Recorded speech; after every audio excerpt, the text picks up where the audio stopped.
listening. I'm Mr. Tanner. This is Things Not Taught Tutoring. This is session 1-1.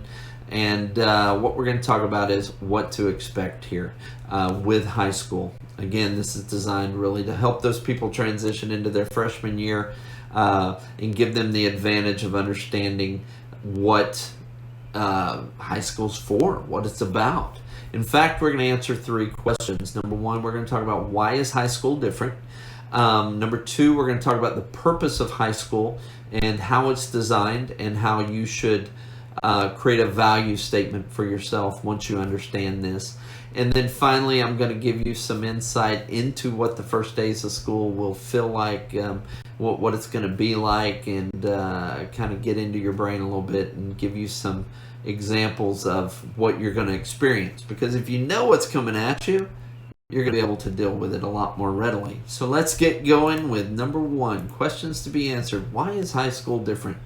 The design of high school is to give you certain tasks, okay, work. It's to give you instruction that will create the skills and the subject matter understanding that will define your career after high school, okay? Some of the stuff will be relevant, some of it won't, but the state of Texas, where I'm from, has designed it that this is what they think you should know within that 4 years that will move you to life after high school. And it's a transitional period. So here's the biggest thing I want you to understand about high school. You own this 4 years. You own it. This is yours. You need to take advantage of that knowledge, right? You own it, so go own it. This means you get to concentrate on the things you like. You get to really define what your next steps are going to be, and you get to focus yourself. Now, it's a transitional ownership, I should say, because you're leaving an area where the decisions were made for you. This is where you need to be at this time.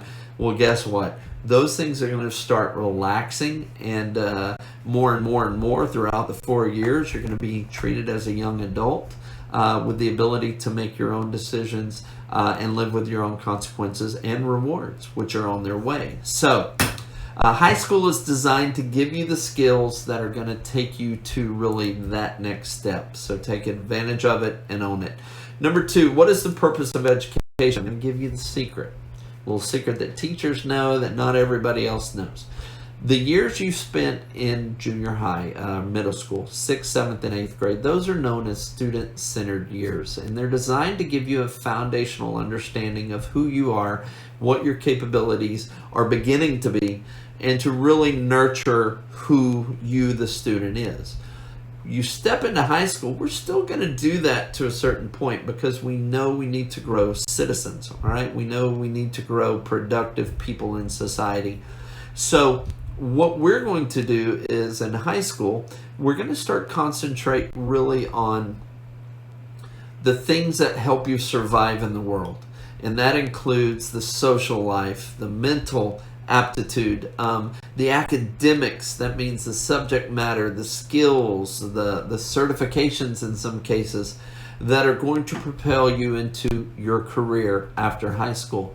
And this becomes a content-centered portion of your life, right? It's about learning math. It's about really digging in and learning language arts, social studies. Let's not forget science, learning, STEM. And STEM is the technical trades, be it woodshop, or learning how to be a better musician, because you're in choir or you're in orchestra, or learning how to be the best athlete you can be on the sports fields. And that's basketball, that's football, that's softball, baseball, volleyball. Those opportunities are all going to be here for you. And so when I literally say you get to own this, you get to choose what you're doing. You get to pick your classes. You get to pick out what you get to really concentrate on. And that's very important for your growth as a young person. Now,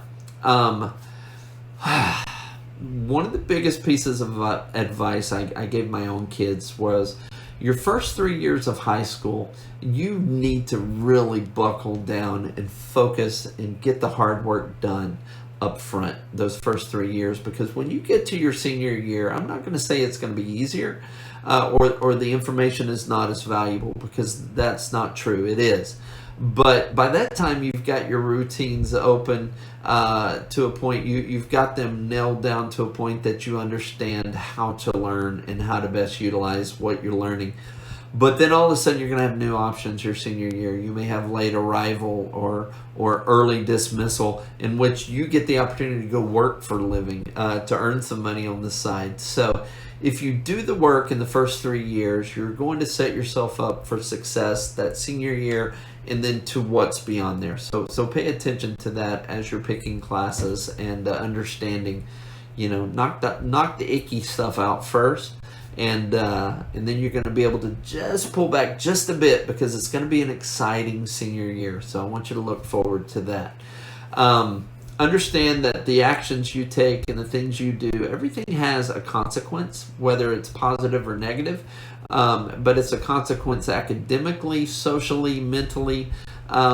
You need to be aware of the fact that you're owning this, so you control this, right? And you need to make those good decisions, and there's people here to help you do that. So the move to get you out of high school is a move to self-sufficiency, and it's going to be a transitional opportunity for you, where as you move up every year, you're going to be given a lot more freedoms and independence as you go. And the whole idea is to help you survive in the world that is outside, the big ocean that is over this small lake, which is your high school. You need to, it's all about survival. The whole animal kingdom does it. Mama lion teaches baby lion how to hunt, how to survive and those things. And when you put that in your head, I think it gives you a clearer view of really the value of the education that's coming to you, really. I think creating more options for you, to me, that's how I personally assign and define success, is the person that has the most options truly has the most success, right? It's not about money, it's not about fame, it's having the options to do what you want to do in a way that you want to do them. So keep that in mind. So you're going to walk into school.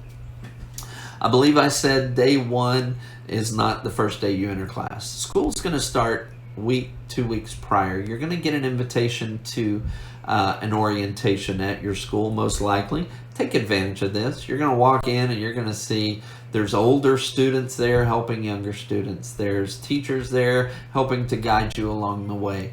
My first piece of advice when you walk in wide-eyed and in your head you've got this large question mark is to look for signs. First off, you got an email. There's probably instructions in there. Make sure you read through and understand where you're expected to be the moment you walk in for orientation. Secondly, look for helpers. If you don't know, do not be afraid to walk up to an adult there that has a name badge on, or a student that has a name badge, or even a student that doesn't, but they look like they know what they're doing. Just say, hey, where should I be? Where should I be going?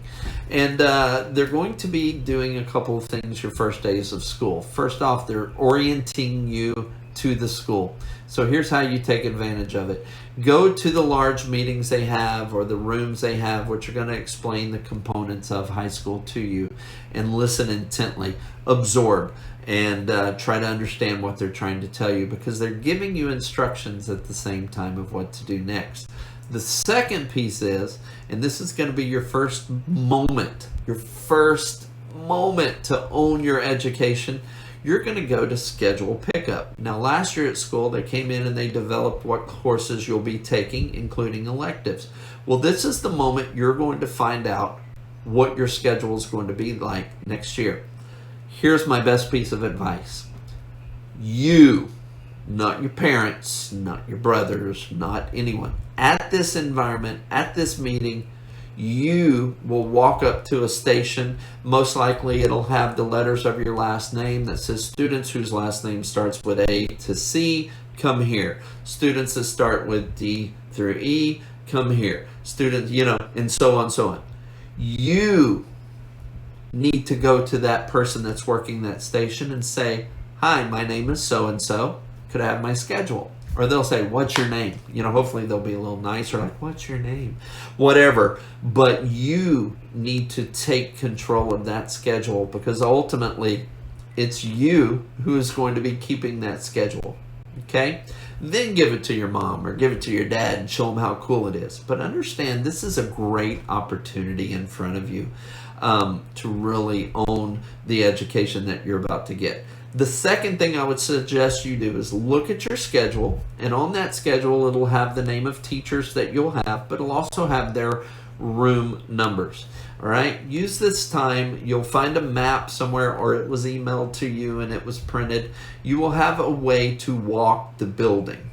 Go discover the building, so when you actually walk into school that first day, you have an understanding of where you're going first. Once you alleviate that stress, you got other things to worry about, right? You've gotten rid of that, and you're going to approach that first day of school, and you're going to look like that kid that knows what they're doing, right? You're going to be the kid that can help others.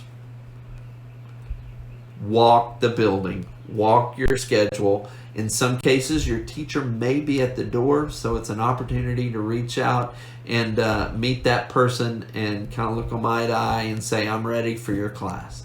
All right, this is all the advice I have on 1-1. 1-2, we're going to take a little sidebar, and I want to help you further develop who you are, an understanding of how you're going to be approaching this thing we call high school from a personality standpoint.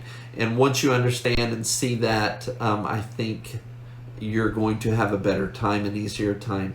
But it's called knowing your vert. What vert are you? Anyway, we'll see you at 1-2.